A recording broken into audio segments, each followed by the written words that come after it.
MSC Elsa 3 അറബിക്കടലിന്റെ ആഴങ്ങളിലേക്ക് കണ്ടെയ്നറുകളുമായി മുങ്ങിത്താഴ്ന്ന് രണ്ടാഴ്ച പിന്നിടുമ്പോഴേക്കും കടലിലെ മറ്റൊരു ദുരന്തത്തിൽ പകച്ചു നിൽക്കുകയാണ് കേരളത്തിന്റെ തീരമേഖല. 643 കണ്ടെയ്നറുകളുമായി എൽസ മുങ്ങിത്താഴ്ന്നത് കേരള തീരത്തെയാകെ ആശങ്കയിൽ മുക്കിക്കൊണ്ടായിരുന്നു. കപ്പലിൽ നിന്ന് കടലിൽ പതിച്ച കണ്ടെയ്നറുകളും അവയിലെ രാസവസ്തുക്കളും പ്ലാസ്റ്റിക് ഘടകങ്ങളുമൊക്കെ ഇപ്പോഴും തീരമാകെ അടിച്ചുകയറി ഗുരുതര പരിസ്ഥിതി പ്രശ്നങ്ങൾ സൃഷ്ടിക്കുന്നതിനിടെയാണ് കണ്ടെയ്നറുകളുമായി പോയ സിംഗപ്പൂർ കപ്പൽ വാൻഹായ് 503 തീപിടിച്ചുള്ള അപകടം. മെയ് 24 മുങ്ങിയ MSC എൽസ 3യെ അപേക്ഷിച്ച് കൂടുതൽ അപകടകരമാണ് ഇന്നലെ തീപിടിച്ച് മുങ്ങിക്കൊണ്ടിരിക്കുന്ന വാൻഹായ് 503 എന്നാണ് പുറത്തുവരുന്ന വിവരം. MSC എൽസ 3 അപകടത്തിൽ ക്രിമിനൽ കേസ് എടുക്കേണ്ടതില്ല എന്ന സംസ്ഥാന സർക്കാർ തീരുമാനം നിലനിൽക്കെയാണ് പുതിയൊരു ദുരന്തം കൂടി കേരള തീരത്ത് ഉണ്ടായിരിക്കുന്നത് എന്നതും പ്രധാനമാണ്.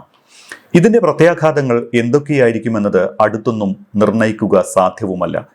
തോട്ടപ്പള്ളി സ്പിൽവേയിൽ നിന്ന് കേവലം 14.6 നോട്ടിക്കൽ മൈൽ അകലെയാണ് MSC എൽസ 3 മുങ്ങിക്കിടക്കുന്നത്.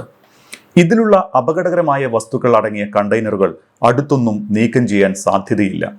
കണ്ടെയ്നറിന്റെയും കപ്പലിന്റെയും കാര്യം മൺസൂണിന് ശേഷം തീരുമാനിക്കാമെന്നാണ് മുഖ്യമന്ത്രിയും ഡയറക്ടർ ജനറൽ ഓഫ് ഷിപ്പിംഗും ചീഫ് സെക്രട്ടറിയും ചേർന്ന യോഗത്തിൻ്റെതായ പുറത്തു വന്ന തീരുമാനത്തിൽ പറയുന്നത്. കപ്പലിലെ എണ്ണ നീക്കം ചെയ്യുന്ന പ്രവർത്തികൾ ജൂൺ 13 തുടങ്ങി ജൂലൈ 3 പൂർത്തിയാക്കുമെന്ന് ഷിപ്പിംഗ് ഡയറക്ടർ ജനറൽ നേരത്തെ വ്യക്തമാക്കിയിരുന്നു. കഴിഞ്ഞ ദിവസങ്ങളിൽ തുടങ്ങിവെച്ച മാപ്പിംഗിന് ശേഷം ദക്ഷിണാഫ്രിക്ക അടക്കമുള്ള രാജ്യങ്ങളിലെ മുങ്ങൽ വിദഗ്ധർ അടക്കമുള്ളവർ ഇന്നലെ മുതൽ കപ്പൽ മുങ്ങിക്കിടക്കുന്ന ഇടം പരിശോധിച്ചു തുടങ്ങിയിരുന്നു. തീരത്തടിഞ്ഞ പ്ലാസ്റ്റിക് പെല്ലറ്റുകൾ ഉൾപ്പെടെയുള്ളവ പൂർണ്ണമായി നീക്കി തുടങ്ങിയിട്ടില്ല. കപ്പലിനൊപ്പം കടലിന്റെ അടിത്തട്ടിൽ കിടക്കുന്ന കണ്ടെയ്നറുകളിലെ കാൽസ്യം കാർബൈഡ് അടക്കമുള്ള രാസവസ്തുക്കൾ പുറത്തുവരുമോ എന്ന ആശങ്ക നിലനിൽക്കുന്നു. കപ്പലിൽ നിന്ന് ചോർന്ന എണ്ണ നീക്കം ചെയ്യുന്നതിനുള്ള പ്രവർത്തനങ്ങളും നടന്നു വരികയാണ്. എന്താണ് അപകട കാരണമായത് എന്നും കണ്ടെത്തിയിട്ടില്ല. അതിനിടെയാണ് പുതിയ ദുരന്തവും എത്തിയിരിക്കുന്നത്. ഇന്നലത്തെ വാൻഹായ് കപ്പൽ അപകടത്തെ തുടർന്ന് കേരളത്തിന്റെ തീരമേഖലയിൽ വ്യാപകമായി എണ്ണ ചോർച്ചയ്ക്ക് സാധ്യതയെന്ന് ഇന്ത്യൻ സമുദ്ര വിജ്ഞാന സേവന കേന്ദ്രത്തിന്റെ മുന്നറിയിപ്പ് വന്നിട്ടുണ്ട്. മലിനകാരിയായ 100 ടൺ ബങ്കർ ഓയിൽ കപ്പലിൽ ഉണ്ട് എന്നാണ് വിവരം. കടലിലേക്ക് വീണ കണ്ടെയ്നറുകൾ കോഴിക്കോടിനും കൊച്ചിക്കുമിടയിൽ ഒഴുകിക്കൊണ്ടിരിക്കുകയാണ് എന്നും കേന്ദ്ര ഭൗമ മന്ത്രാലയത്തിന് കീഴിലുള്ള കേന്ദ്രം അറിയിച്ചിട്ടുണ്ട്. കണ്ടെയ്നറുകൾ 3 ദിവസം കടലിൽ ഒഴുകി നടക്കാനാണ് സാധ്യത. ബങ്കർ ഓയിൽ അപകടകാരിയാണ്. ഇത് ചൊവ്വാഴ്ച വൈകിട്ടോടെ തീരമേഖലയ്ക്ക് സമാന്തരമായി ഒഴുകി പരന്നേക്കും. ബുധനാഴ്ച വൈകിട്ടോടെ ഇതിന്റെ പ്രവാഹം കൂടും. വ്യാഴം വെള്ളി ദിവസങ്ങളിലും ഇതേ ദിശയിൽ തന്നെയായിരിക്കും പ്രവാഹമെന്നും ഇൻഗോയ്സ് അറിയിച്ചിട്ടുണ്ട്. MV വാൻഹായ് 503 എന്നത് താരതമ്യേന ചെറിയ ചരക്കു കപ്പലാണ്.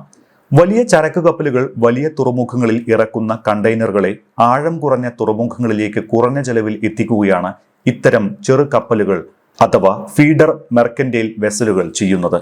അതേസമയം ഒരു കപ്പൽ മുങ്ങിത്താഴ്ന്ന് 2 ആഴ്ച കഴിയുമ്പോൾ മറ്റൊരു കപ്പൽ അപകടവും കൂടി സംഭവിച്ചതോടെ കടലിലെ മത്സ്യബന്ധനത്തിൽ വലിയ ആശങ്ക തൊഴിലാളികൾക്കുണ്ട്.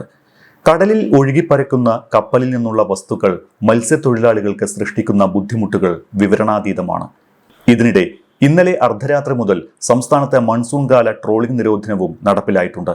രാജ്യത്തെ സമുദ്രമാർഗമുള്ള ചരക്ക് നീക്കത്തിൽ വിഴിഞ്ഞം അന്താരാഷ്ട്ര തുറമുഖം വലിയ മാറ്റം സൃഷ്ടിച്ചതിന്റെ അഭിമാനത്തിനിടെയാണ് കപ്പലുമായി ബന്ധപ്പെട്ട അപകട വാർത്തകൾ വീണ്ടും വീണ്ടും എത്തുന്നത്. ലോകത്തിലെ ഏറ്റവും വലിയ കണ്ടെയ്നർ കപ്പലുകളിലൊന്നായ MSCയുടെ ഐറീന വിഴിഞ്ഞത്ത് ബർത്ത് ചെയ്തതും തിങ്കളാഴ്ചയാണ്. കഴിഞ്ഞ 1 മാസത്തിനിടെ വിഴിഞ്ഞം തുറമുഖത്തെത്തിയതാവട്ടെ 49 കപ്പലുകളും. പ്രവർത്തനം തുടങ്ങി ഇതുവരെ 331 കപ്പലുകൾ എത്തിയെന്ന നേട്ടവും വിഴിഞ്ഞത്തിനുണ്ട്. 100 കണക്കിന് കപ്പലുകൾ കണ്ടെയ്നറുകളുമായി ലോകത്തെ വിവിധ തുറമുഖങ്ങളെ ബന്ധിപ്പിച്ച് സഞ്ചരിക്കുമ്പോൾ ഇടയ്ക്ക് അപകടങ്ങൾ ഉണ്ടാകാൻ സാധ്യതയുണ്ട് എന്നാണ് ഷിപ്പിംഗ് മേഖലയുമായി ബന്ധപ്പെട്ടവരുടെ വാദം. എന്തായാലും നിലവിലെ സാഹചര്യത്തിൽ അത്യപൂർവമായ ദുരന്തത്തിനാണ് കേരളം സാക്ഷ്യം വഹിച്ചുകൊണ്ടിരിക്കുന്നത്.